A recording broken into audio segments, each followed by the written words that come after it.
Hey there, welcome back. If you're new to my channel, my name is Katie and this is Louisiana Cooking and Living. And we are almost to the middle of October and I am ready for some cooler weather. So I put my sweater on and we are going to make a soup today. I made a soup actually a few weeks ago because I've been really wanting some cooler weather and I was hoping this would help us along, but it hasn't happened. But we are making gumbo today. I have made gumbo for you in the past and I will leave that up in the card above here. And it's the completely from scratch, um, stirring your roux for 30 minutes and cooking it, all that. That's what that recipe is. Well, today we're going to do a shortcut version of gumbo. It's all the same ingredients, but they're already prepared for us from the store. So, and I'll scatter out throughout this video some different cards of different soups I have done in the past in case you are having cooler weather and you are ready for soup season and want to try some more soups. So let's get started. So I have some smoked sausage here. I've already started slicing it up. I'm going to finish slicing this up, and I have my Dutch oven heating up on the stove top because we're going to saute this off while we get the rest of our ingredients together. So just slicing it in coins. I usually do them on the diagonal. Gives me more surface area to brown.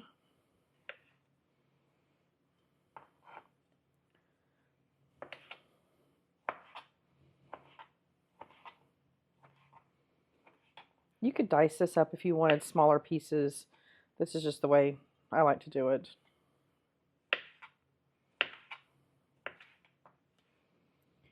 All right, I'm just going to dump this all in my Dutch oven and let it start sauteing, and we'll start working on our chicken.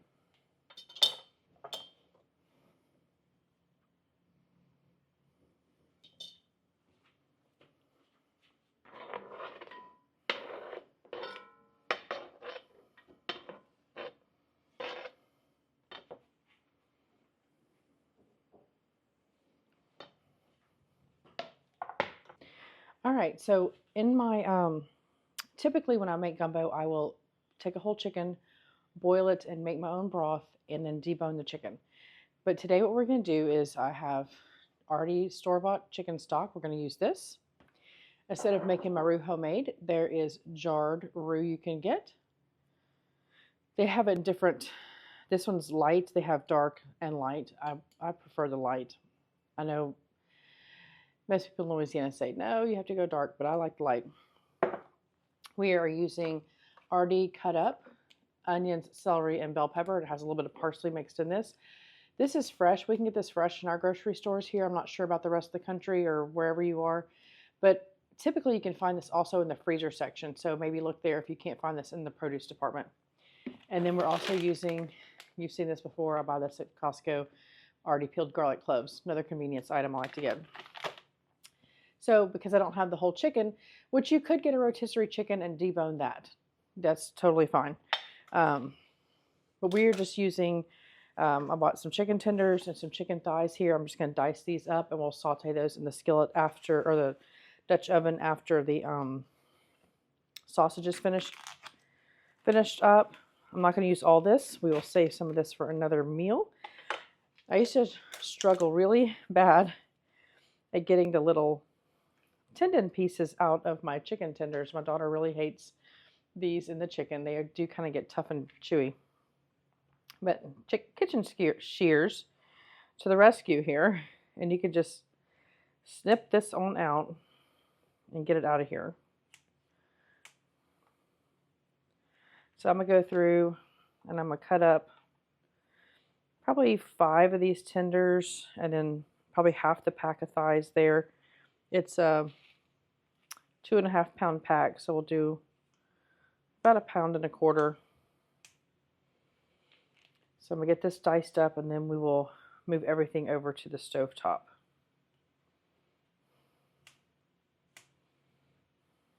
All right, so our sausage is sauteed nicely.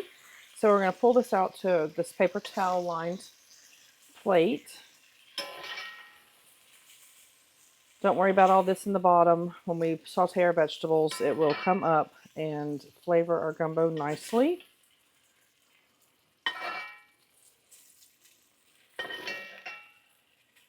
We're going to add a little bit of oil to this because the sausage didn't give off too much oil and I want to brown my chicken. So I'm just going to add some avocado oil to the bottom of this. We don't want anything with a big flavor like an olive oil. Just going to throw my chicken in here now.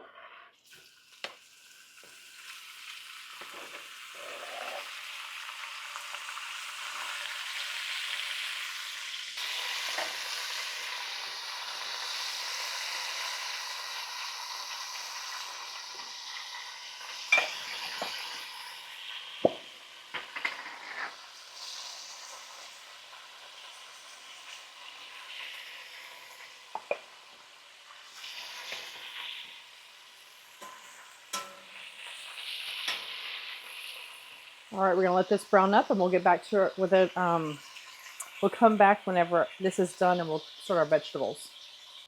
All right, our chicken is browned. It's not fully cooked, but it will finish cooking down in the gumbo. So I'm good with this, and we're going to go ahead and pull this out. Just took about 5 minutes is all. You can see already the brown bits from the juices from the chicken have released from the bottom. I just did add salt and pepper to this. We will be adding a lot of seasoning once we get our soup part of the gumbo going. So just salt and pepper was fine for now, because when I boil my chicken, I usually only put salt and pepper in there when I boil it. So that's all I did for this.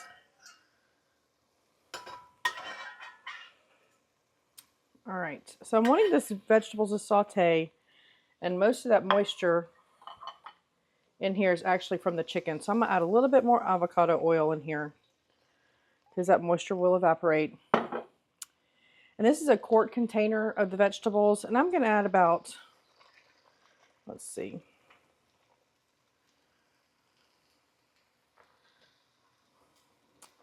almost about 3/4 of this quart.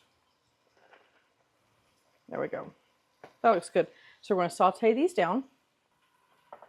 Just need to go until the onions are translucent.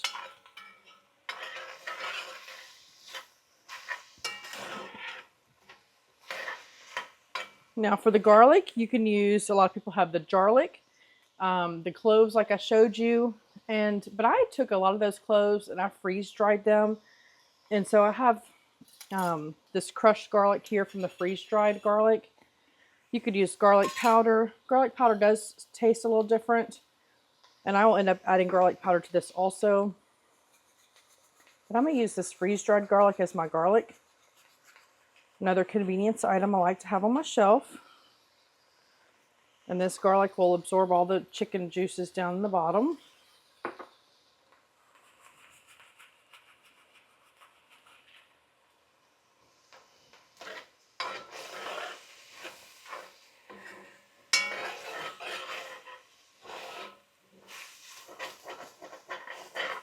See all that yummy flavor coming off the bottom.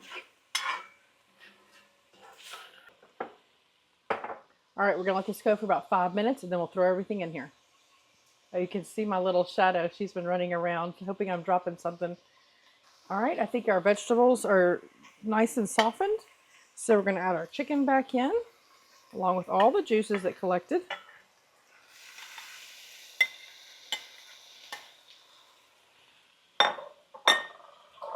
I don't think I'm going to be able to add all this sausage because I want plenty of soup going on in here, but we'll see.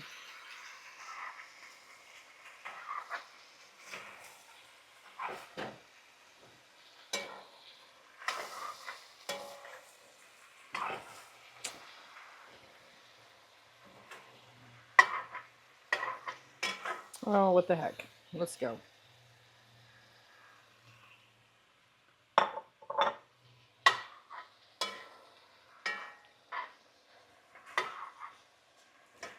All right, let's see how much stock we can fit in here. These are 4-cup cartons of chicken stock.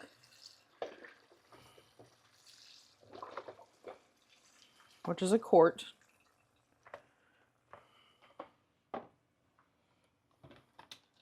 So I guess we'll fit 2 in here.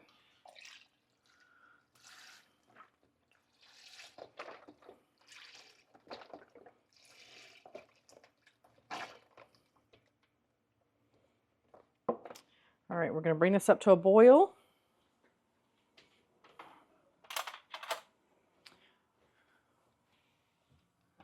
I'm going to add some of this roux to this. I've never cooked with jarred roux before, y'all, but my aunt's like, you definitely need to use it. It's so easy. A roux is simply cooking down a fat with some flour. Typically for like a gumbo, you would use, oil, vegetable oil of some sort, avocado oil. But you could use butter if you're making a sauce. Butter and flour. Etouffee, I use butter. Just try to stir this oil back in. I'll make it a mess. All right, I'm gonna start with a couple of spoonfuls of this in here. And this will dissolve down into the gumbo.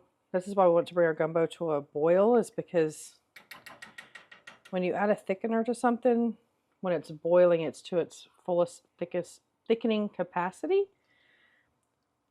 So it won't ever get as thick as possible until you bring it to a boil. So I'll bring this to a boil and we'll see if we need to add some more. That was 3 spoonfuls. And while it's coming to a boil, that will dissolve down in. So we're going to season this now. My husband found me these little wooden bamboo, I think, lids for my jars to make them easy.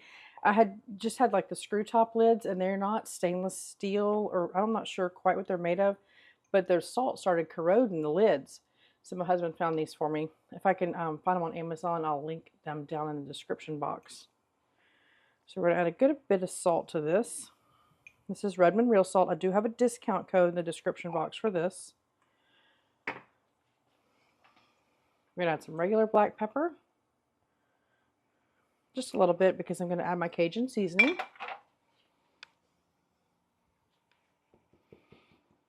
I do sell my Cajun seasoning on Etsy. This is typically, well, back in the olden days, Tony Chachere's is pretty much the only Cajun seasoning you could get.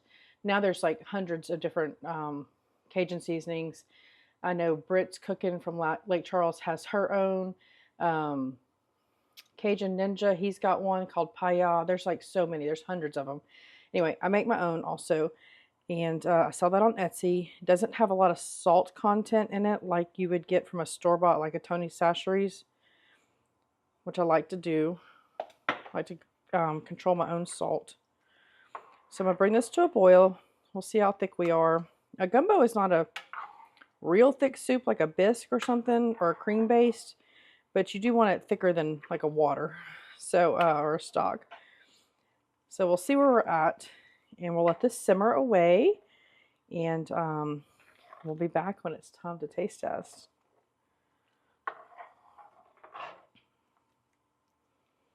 And I am going to let this simmer for about an hour.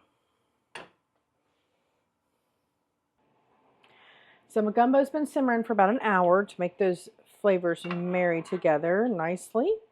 I did add a little bit more seasoning to it and a little bit more salt. My son has already come in and gotten some gumbo out of here, so that's why the pot is looking less full now. So we're going to go ahead and serve it up. I just made some quick rice in my rice cooker. Serve some of this up.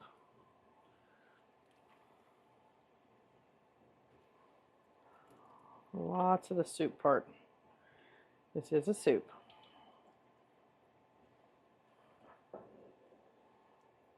Alrighty. And I also made, get out of the oven, some quick garlic toast. Serve alongside. Turn my burner off. All right, let's give this all a taste test. All right, let's give this a taste test. I always love dipping my French bread into my my gumbo. So good.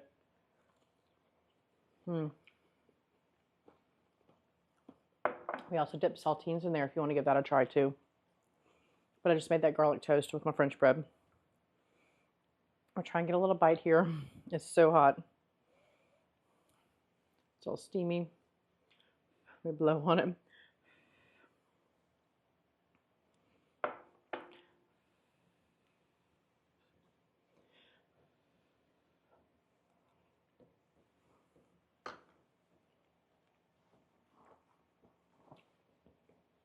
So good. So much flavor. So yummy. I can't wait for cooler weather. We kind of have gumbo pretty much all year, but we really have it quite a bit in the wintertime. Seafood gumbo is my favorite, of course. This is quick and easy. This is so easy. You really could do this on a work night. Take about an hour and a half. Depends on what time I guess you get off work. But you could an hour and a half. I mean, there are a lot of meals, unless you get those really quick 30-minute meals. A lot of meals can take about an hour, hour and a half. So you could even put this in the crock pot in the morning. Have everything sauteed the night before. Throw it in the crock pot in the morning. Put it on low to simmer all day, and have it ready for when you get home from work. Anyway, I love gumbo. I love it. Eat it all the time. So I hope y'all give this recipe a try. If you have any other tips and tricks that you like to do to make your gumbo go faster, let me know in the comment box below.